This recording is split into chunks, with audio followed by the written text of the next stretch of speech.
Hello दोस्तों, आज का हमारा टॉपिक है इंटरव्यू। दोस्तों, यह टॉपिक इसलिए इम्पोर्टेंट है कि अपने जो करियर है इसके ग्राफ में आपको कई बार इंटरव्यू देने जाना पड़ेगा।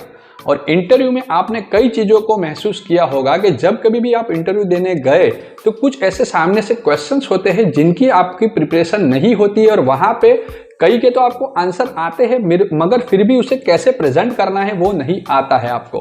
तो दोस्तों, यह दिक्कत ना हो। कई बार आपने यह भी महसूस किया होगा कि जब भी आप वह इंटरव्यू दे के बाहर आते हैं तो कुछ ऐसे क्वेश्चंस आपके दिमाग में आते हैं कि मुझे वहाँ क्या बेनिफिट है, यह तो पूछना रह गया।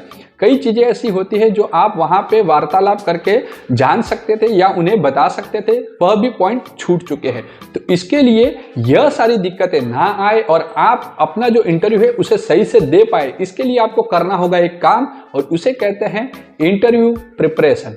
तो दोस्तों, जब कभी भी इंटरव्यू देने जाए तो कुछ ऐसे पॉइंट्स हैं जिन्हें आप नोट कर लीजिए कि यह करके गए तो आपको इंटरव्यू में जरूर से फायदा मिलेगा। तो सबसे पहला टॉपिक है रिसर्च। दोस्तों, जहां पे भी आपको इंटरव्यू के लिए जाना है उस कंपनी के बारे में थोड़ा रिसर्च कर लीजिए। कई बार कंपनी वाले खुद भी जानना चाहते हैं कि हमारी कंपनी के बारे में यह कहां से सुन के आया है, या तो फिर इस इंटरव्यू के लिए वह आया है तो कंपनी में इंटरेस्टेड है कि नहीं भी। तो दोस्तों, इसके अलावा एक और चीज जो मोस्ट इंपॉर्टेंट है वह जाननी चाहिए जॉब रोल। आप जहां पे भी इंटरव्यू देने जा रहे हैं तो वहां पे आपको वह इलेक्ट्रिशियन के हिसाब से रखेगा या तो फिर ऑपरेटर की जॉब प्रोवाइड कर रहा है, आपको वह मंजूर है कि नहीं। कई बार इंटरव्यू में पता चलता है और आपको लगता है कि यार ये गलत आ गया मैं। तो आपको जो भी इंटरव्यू देने जा रहे हैं उसकी जॉब प्रोफाइल और कंपनी के बारे में थोड़ा डिटेल जान के अगर जाएंगे तो आपको वहां दिक्कत आएगी नहीं। इसके अलावा और एक पॉइंट है, वह है प्रिपरेशन।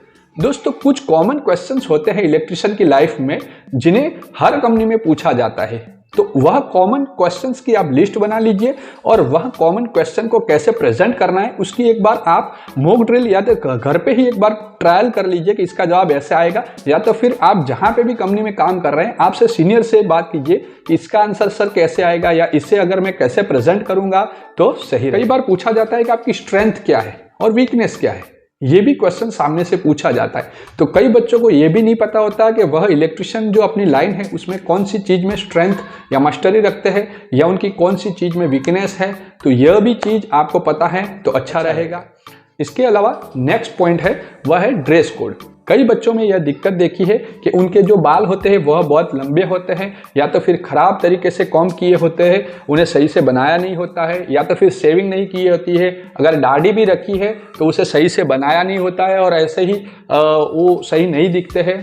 तो आपको देखो, आप प्रोफेशनल इंटरव्यू देने जा रहे हैं तो आपको अपना जो फेस वगैरह है, इसके अलावा ड्रेसिंग सेंस, कपड़े भी आप देखेंगे तो चटापटा या तो फिर उसमें बहुत सारी लकीरें, डिजाइन ऐसे वैसे टेढ़ी मेढ़ी, फिर कुछ ऐसे मुंह बने हुए रहते हैं या ऐसी चीज़ें बनी रहती है, तो वैसा सब पहन के चले जाते हैं, टी शर्ट पहन के भी चले जाते हैं। तो दोस्तों, आपको प्रोफेशनल अगर कपड़े पहन के इंटरव्यू देने जाएंगे तो सामने वाले पे प्रभाव पड़ेगा। और एक चीज़ ये भी है कि सामने वाला ये भी सोचेगा कि ये बंदा थोड़ा सीरियस है जॉब को लेकर, तो यह भी एक सीधा सा मैसेज उसको मिल जाएगा कि यह बंदा थोड़ा सीरियस है, इसे जॉब की ज़रूरत है और यह थोड़ा प्रोफेशनल भी है। तो यह मैसेज उसको मिल जाएगा तो भी आपका जो इंटरव्यू है वह थोड़ा लाइट हो सकता है।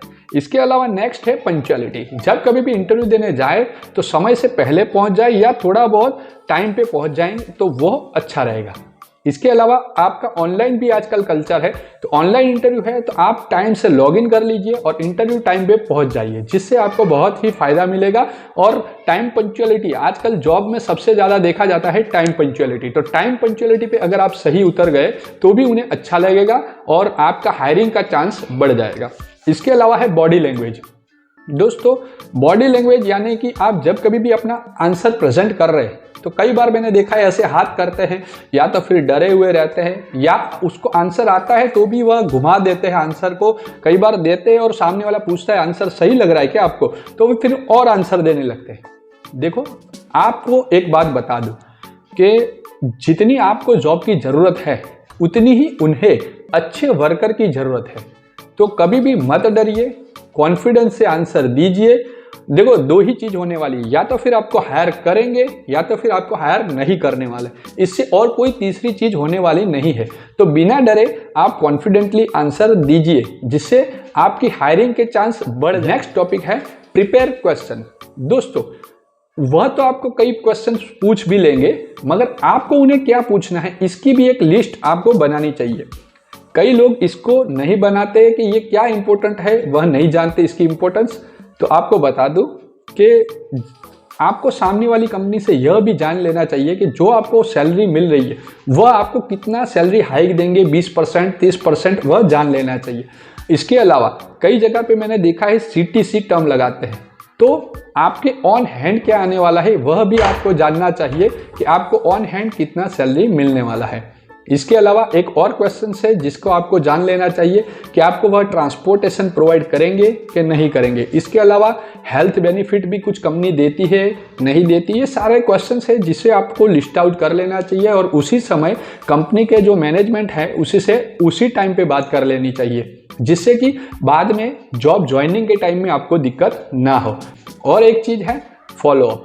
जब कभी भी इंटरव्यू हो जाए तो उन्हें पूछिए कि मैं इस इंटरव्यू का जो रिजल्ट है या तो फिर मुझे हायर किया गया कि नहीं, वह फॉलोअप कितने दिन बाद ले सकता हूँ, ये भी एक आप उनसे बात कर लीजिए। तो इसी तरह से आप प्रिपरेशन करके जाएंगे तो आपको बहुत ही ज़्यादा फायदा मिलेगा। और इस वीडियो को अगर आप इलेक्ट्रिशियन हैं जरूर से अपने दोस्तों के साथ शेयर कर सकते हैं, और इस चैनल को इलेक्ट्रिशियन होने के नाते जरूर से सब्सक्राइब कीजिए, क्योंकि इस चैनल पे इलेक्ट्रिकल रिलेटेड वीडियो और भी आने वाली है। मिलते हैं दोस्तों अगले वीडियो में।